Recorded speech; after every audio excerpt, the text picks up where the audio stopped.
इस पार्ट की शुरुआत में क्योन काफी भड़की हुई लग रही थी। इसके साथ ही वो चैंगमिंग से कहती है, मैं अगली बार तुम्हारी कोई भी तरह से मदद नहीं करूंगी क्योंकि तुमने मेरे साथ काफी गलत किया है। ये सुनने के साथ ही चैंगमिंग उसकी बातों को इग्नोर कर देता है और अपनी न्यू पावर का इस्तेमाल करते हुए वहाँ पर स्पिरिचुअल वर्ल्ड में अलग अलग चीजें करने लगता है, जैसे कि वहाँ पर एक बेड लेके आ जाता है। ये देखने के साथ ही क्योंग उस पर लेट गई थी। इसके साथ ही वो कहती है ये बेड काफी मुलायम है, बट अब तक वहाँ पर चैंगमिंग भी आ गया था, जिसे महसूस करने के साथ ही वो जल्दी से वहाँ से हटती है। इसके साथ ही वो कहती है तुम ऐसा कैसे कर सकते हो, जिस पर चैंगमिंग उससे कहता है ये बेड काफी बड़ी है, इसलिए अगर तुम चाहो तो तुम इस पे आ सकती हो। इन वर्ड को सुनने के साथ ही क्यों तो और भी भड़क चुकी थी। वो कहती है तुम इतने कहने के साथ ही वो शांत हो जाती है क्योंकि अब तक चैंगमिंग ने वहाँ का लाइट पे बंद कर दिया था। इसके साथ ही उससे कहता है चलो आ जाओ हम दोनों साथ में सोते हैं। फिर सीन शिफ्ट होकर हम उसी जासूस को देखते हैं जो कि उसी व्यक्ति को वहाँ पर लेके आ गया था जिसके अंदर रोबोट ने अपना कब्जा कर रखा था।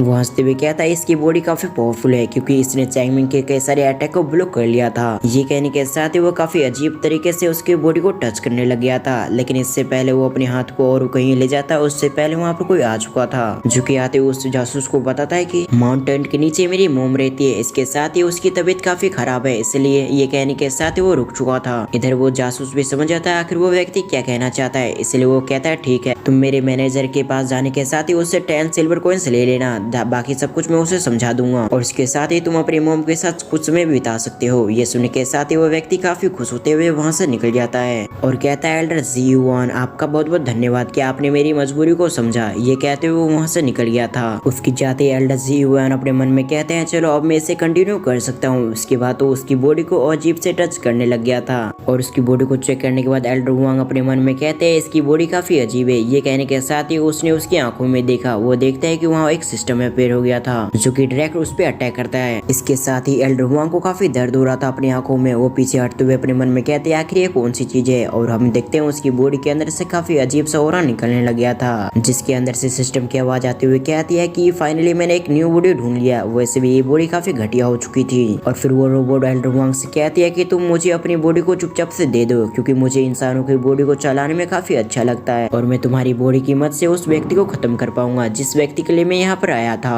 बट एल्डर हुआंग ऐसा नहीं कर रहे थे, लेकिन कुछ समय स्ट्रगल करने के बाद वो फाइनली वहाँ पर मारा जाता है और इसी समय का इस्तेमाल करते हुए वो जल्दी से उसकी बॉडी के अंदर एंट्री करता है और फिर कहता है कि फाइनली वो समय आ चुका है जहाँ पर मैं उसे मार पाऊंगा। और इस बात को मैं क्लियर कर दूं कि ये पूरी साफ साफ नहीं बताया जाता है कि एल्डर हुआंग यहाँ पर मारा गया है फिर नहीं, पर उसकी आंखों को देखते हुए हमें ये समझ में आ चुका था कि उस रोबोट ने उसकी बॉडी को पोजेस कर लिया है। और तभी एल्डर हुआंग की बॉडी के अंदर से आवाज आती है जहाँ पर वो सिस्टम कहती है कि फाइनली इसकी मेमोरी को सक्सेसफुली हमने ओपन कर लिया। उसके इतने कहने के साथ ही हमारा सीन शिफ्ट होकर चैंगमिंग के रूम में आ गया जहाँ पर एंटर होते हुए जाओ उससे कहती है मास्टर मैं फाइनली यहाँ पर आ चुकी हूँ। ये सुनने के साथ ही चैंगमिंग की नजर भी उस पर पड़ चुकी थी।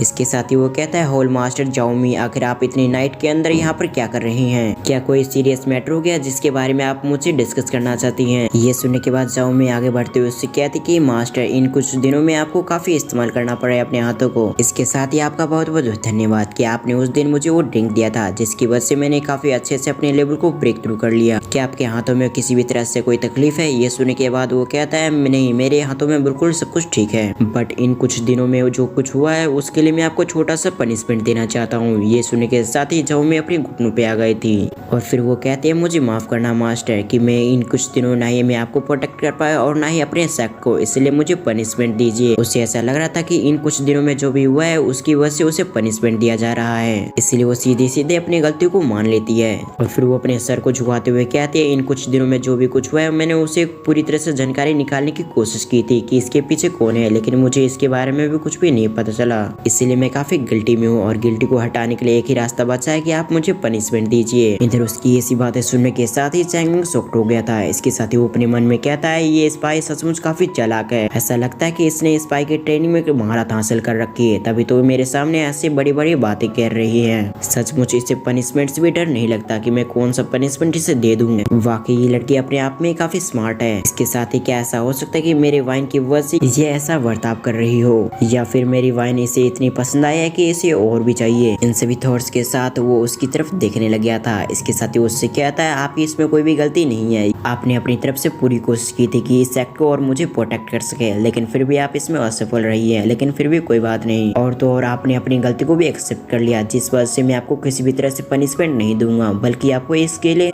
एक वाइन देता हूँ। ये कहने के साथ ही उसकी और वाइन की बोतल को उछाल देता है। फिर कहता है आपने अपनी तरफ से तो पूरी तरह से बेस्ट किया था। चैंगमिंग की बातों को सुनने के बाद तो चैंगमिंग काफी खुश हो गई थी। इसके साथ ही वो उस वाइन के बोतल को ले लेती है और उसे लेने के साथ वो एक झटके में पूरी वाइन को पी लेती है। इसके साथ ही वो उसके पास आने के साथ ही उससे कहती है सेक्ट मास्टर आप काफी अच्छे हैं, और उसके साथ ही वो उसके काफी क्लोज आ गई थी। और तभी वहाँ पर 8 एल्डर आ गए थे, जिसके आने के साथ ही मास्टर चिल्लाने लगते हैं, लेकिन उस कमरे में बिल्कुल भी नहीं मिलता, जिस पर से वो आगे बढ़ता है। जैसे उसकी नजर सामने की ओर जाती है तो वो हैरान हो गया था। इसके साथ ही वो देखता है कि जो मी और सेक्ट लीडर आसपास है, यानी कि वो दोनों बहुत ज्यादा क्लोज थे। 8 एल्डर उन दोनों की तरफ देखते हुए उनसे कहता है कि आखिर आप यहाँ पर क्या कर रहे हैं जोमी। बट उसी समय उसकी नजर जा चुकी थी वाइन पे और उसकी ऐसी हालत पे, जिसे देखने के साथ ही उसके चेहरे पे स्माइल आ चुकी थी। और उसके साथ ही उन्हें ऐसा लग रहा था कि वो दोनों आपस में क्लोज आ रहे थे, जिस वजह से वो अपनी मुंडी को दूसरी ओर करते हुए कहता है मुझे माफ कीजिएगा होल मास्टर, मुझे पहले नोक करके आना चाहिए था। लेकिन उसकी बातों को कट करके चैंग मुझसे सवाल करता है आखिर क्या मसला है, आखिर तुम यहाँ पर क्यों आई हो।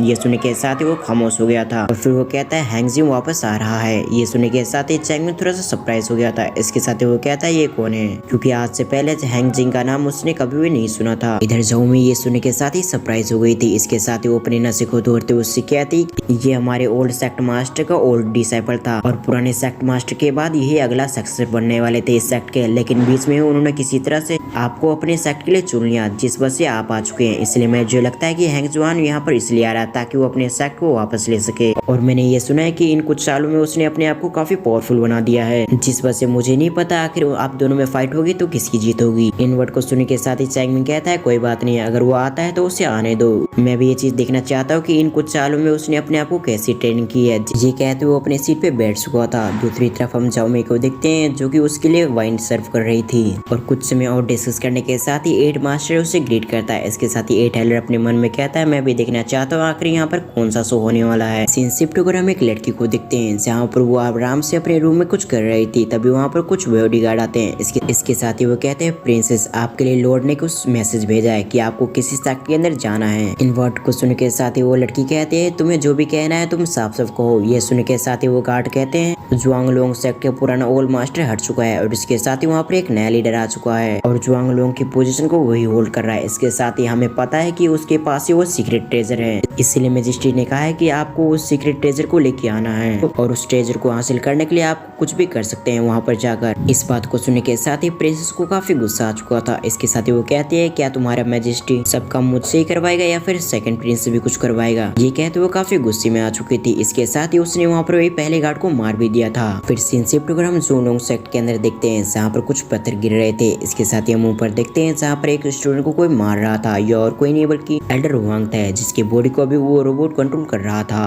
अगली सुबह हम चैंगमिंग को देखते हैं जो कि एक जगह बैठा हुआ था। इसके साथ ही उसके आसपास कई सारे लोग भी थे और जमीन पे कई सारी लाशें बिछी हुई थी। इसके साथ ही उसे देखते हुए कहता है इन डिसाइपल को जैसा मारा गया है ऐसा लगता है कि कोई अंडरकवर एजेंट ही हमारे सेक्ट के अंदर घुस चुका है और वही लोग हमारे सेक्ट के डिसाइपल को मार रहे हैं। ये कहने के साथ ही वो अपने सीट से उठता है। इसके साथ ही उसकी नजर जा चुकी थी 8 हेलर और जोमी पे। जब 8 हेलर देखता है कि वो उसकी ओर देख रहा है तो वो नर्वस हो गया था। इसके साथ ही वो खांसते हुए कहता है सेक्ट मास्टर आपको कैसा लगता है कि हमने इसे मारा होगा, और वैसे भी मेरी ऐसी आदत नहीं है कि मैं स्नैक अटैक करूं। अगर मुझे किसी को मारनी होता तो मैं सामने आकर मारता, ऐसे पीठ पीछे में हमला कभी नहीं करता। ये सुनने के बाद चैंग की नजर जाती है जोमी पे। जोमी देखती है कि जब वो सेक्ट मास्टर उसकी ओर देख रहा है तो वो चलते हुए कहती है सेक्ट मास्टर आपको भी कैसा लगता है कि मैंने इन्हें मारा होगा, क्योंकि अगर मुझे इन डिसाइपल को मारना होता तो मैं अपनी पनिशमेंट हॉल जाकर इसे मार सकती थी, बट मुझे ऐसा लगता है कि क्या पता लिंगर ने ऐसा किया हो। ये सब कहते के साथ ही वो उसके शोल्डर पे हाथ रख देती है। दूसरी तरफ हम लिंगर को देखते हैं जो कि ये सुनने के साथ ही काफी नर्वस हो गई थी। इसके साथ ही वो चैंग से कहते हैं नहीं सेक्ट मास्टर मैंने ऐसा कुछ भी नहीं किया। इसके साथ ही आपको मैं फिर से याद दिला दूं कि मैं काफी थंडर से डरती हूँ और जो शख्स थंडर से इतना डरता है वो एक व्यक्ति को कैसे मार सकता है।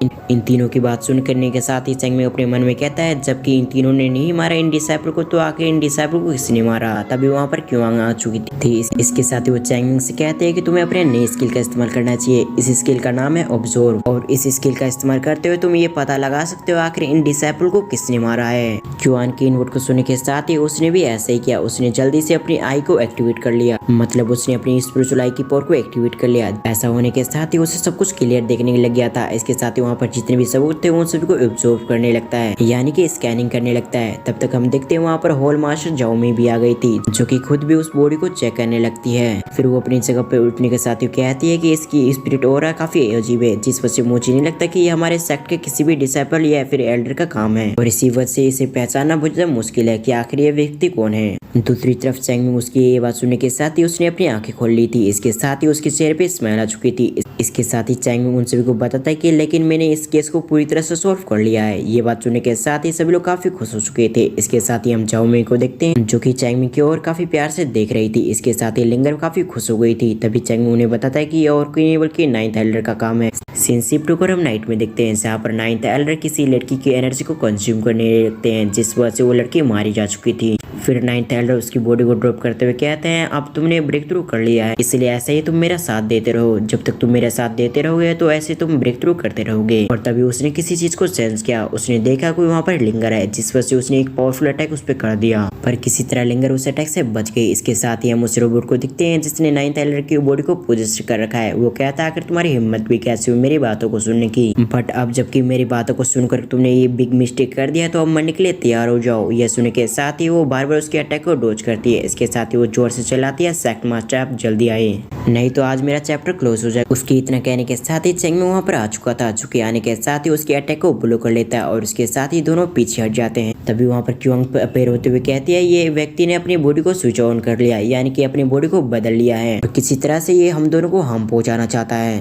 इसीलिए हमारे लिए अच्छा हुआ कि हम इसे पूरी तरह से मिटा दे। दूसरी तरफ चैंगमिंग नाइन्थ एल्डर से सवाल करता है नाइन्थ एल्डर आखिर आप यहाँ पर क्या कर रहे हैं, जिस पर वो रोबोट कहता है मैं यहाँ पर तुम्हें ऑफकोर्स मारने के लिए आया हूँ, इसलिए मरने के लिए तैयार हो जाओ। ये कहने के साथ ही उसने चैंगमिंग पे अटैक कर दिया और फिर उससे कहता है आज तुम किसी भी तरह से मेरे हाथों से बच के नहीं जा पाओगे। पिछली बार तुम मेरे हाथों से बच पाए थे परंतु पिछली बार तुम्हारा लक अच्छा था, इस बार नहीं। ये कहने के साथ ही उसने और पावरफुल अटैक करना शुरू कर दिया और तब तक यहाँ पर 8 एल्डर और झाओमी भी आ चुके थे जो कि आने के साथ ही वो उसके व्यवहार को देखने के साथ ही हैरान होते हुए कहते हैं आखिर नाइन्थ एल्डर को क्या हो गया है, आखिर वो हमारे सेक्ट मास्टर पे अटैक क्यों कर रहे हैं। इस बात को सुनने के बाद झाओमी कहती है मुझे नहीं पता लेकिन मैं अब सेक्ट मास्टर को बचाने के लिए जा रही हूँ, इसलिए तुम्हें चलना है तो तुम भी मेरे साथ आ सकते हो। ये सुनने के साथ ही वो कहता है नहीं मेरी तबीयत काफी खराब है इसलिए मैं आगे नहीं बढ़ सकता। उसकी इन बात को सुनने के साथ ही झाओमी खुद आगे आ गई थी। इन शिफ्ट होता है हम उस रोबोट को देखते हैं जो कि चैंगमिंग पे अटैक करते हुए उससे कहता है आज तुम किसी भी तरह से मेरे हाथों से नहीं बच पाओगे। ये कहते हुए अपने एक अटैक को उस पर लॉन्च करने की कोशिश करता है लेकिन अचानक से उसके हैंड फ्रीज हो चुके थे क्योंकि वो देखता है कि उसके पीछे झाओमी आ चुकी है जो कि जिसने उसकी हैंड को पकड़ लिया है। लेकिन इससे पहले वो रोबोट रिएक्ट भी कर पाता उससे पहले झाओमी ने उसे अपनी तरफ उछाल दिया। इसके साथ ही वहाँ पर तब तक आ चुके थे 8 एल्डर जो कि आते हुए हुआ करते हुए उस पर एक पावरफुल अटैक कर देते हैं और ये अटैक उन्होंने काफी फनी तरीके से किया था। दूसरी तरफ अब हम उस रोबोट को देखते हैं जिसकी हालत काफी खराब हो चुकी थी। तभी वो अपने मुझ को टूटते हुए कहता है मेरा मुझ कहाँ गया। उसकी ऐसी हरकत को देखने के साथ ही लिंगर उस पर हंसने लग गई थी। इसके साथ ही वो कहती है तुम्हारे पास तो मुझ ही नहीं है और इसके साथ ही उसका मजाक उड़ाने लगती है जिस वजह से हम देखते हैं उसको काफी गुस्सा आ चुका था। इसके साथ ही वो कहता है मैं तुम्हें जान से मार दूंगा। ये कहते हुए उस पर एक पावरफुल अटैक लॉन्च करने की कोशिश करता है। ये देखने के साथ ही लिंगर घबराते हुए कहती है लॉर्ड मुझे बचाइए। दूसरी तरफ चैंगमिंग कहता है बूम। उसकी इतना कहने के साथ वहाँ एक पावरफुल लेजर अटैक आता है जो कि आते के साथ ही उसे खत्म कर देता है। अब इस पावरफुल मूव को देखने के बाद सभी लोग सरप्राइज हो गए थे क्योंकि किसी ने भी एक्सपेक्ट नहीं किया था कि उसके सेक्ट मास्टर इतने भी पावरफुल होंगे कि वो अपनी जगह से ही उस व्यक्ति को खत्म कर देंगे। जब सीन शिफ्ट होता है तो हमें पता चलता है ये और कोई नहीं बल्कि क्युआन का काम था। इसके साथ ही वो चैंगमिंग से कहती है कि मैंने इसे खत्म कर दिया और मैं आपको बता दूं इन सभी को ऐसा इसलिए लग रहा था कि चैंगमिंग ने इसे मारा है क्योंकि उसने उसकी ओर पॉइंट आउट कर रखा था, इसीलिए उन लोगों को गलतफहमी हो गई थी कि चैंगमिंग ने एक ही अटैक के साथ उसे खत्म कर दिया। दूसरी तरफ हम 8 एल्डर को देखते हैं जो कि अपनी मुंडी को घुमाते हुए अपने मन में कहता है सेक्ट मास्टर कितनी पावरफुल है क्योंकि जब उन्होंने अटैक किया था तो मैंने इसको महसूस किया कि सेक्ट मास्टर के अंदर से कोई भी एनर्जी नहीं निकल रही, बट फिर भी इस पिक्चर पावर से वो मारा गया, ये कैसे हो गया। इधर हम झाओमी को देखते हैं जो कि ये सभी चीज देखने के साथ ही और भी इम्प्रेस हो चुकी थी। तभी वो रोबोट अपनी जगह से उठने लग गई थी। इसके साथ ही वो कहती है पावरफुल डिस्ट्रक्शन प्रोग्राम स्टार्टेड। ये सुनने के साथ ही सभी लोग सरप्राइज होते हैं। तभी 8 एल्डर अपने मन में कहता है अब समय आ चुका है मेरे शो ऑफ करने का। ये कहने के साथ ही वो सेक्ट मास्टर के सामने आ चुका था और वहाँ पर आने के साथ ही उसने वहाँ पर एक फॉर्मेशन क्रिएट करने लग गया था और फिर वो पीछे पलटने के साथ ही कहता है ये पागल हो चुका है, इसलिए मैं चाहता हूँ कि आप सब यहाँ से भाग जाए, मैं इसे डील कर लूंगा।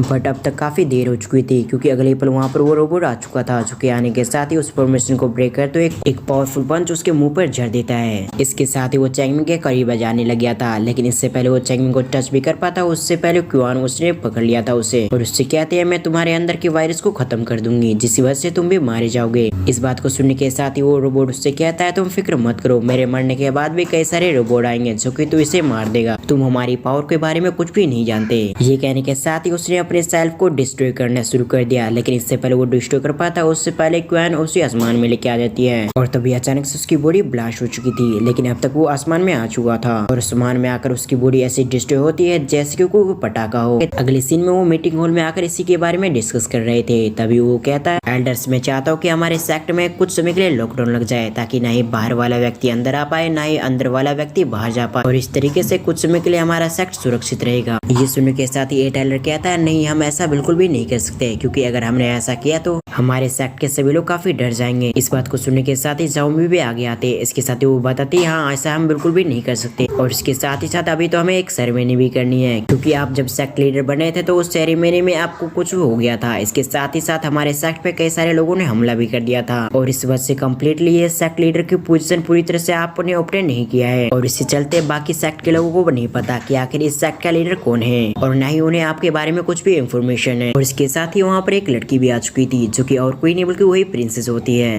जो कि आते हुए कहती है सेरेमनी आपको इसी हफ्ते कर लेना चाहिए क्योंकि अगर आपने लॉकडाउन करने की कोशिश की तो हमारे सेक्ट के लोग काफी डर जाएंगे और सेक्ट मास्टर ये नहीं चाहते होंगे कि उनके सेक्ट के लोग काफी डरे हुए हों। उस लड़की का आता है सभी की नजर यहाँ पर फोकस हुई थी। इसके साथ ही साथ क्योंग उसे बताती है तुम्हारा नया मिशन आ चुका है, ये लड़की भी तुम्हारी दुश्मनों की कैटेगरी में आती है जिस वजह से तुम्हें इसे हैंडल करना होगा। इस बात को सुनने के साथ ही वो भी सरप्राइज हो चुका था और इसी सीन के साथ हमारा ये पार्ट यहीं पर एंड होता है।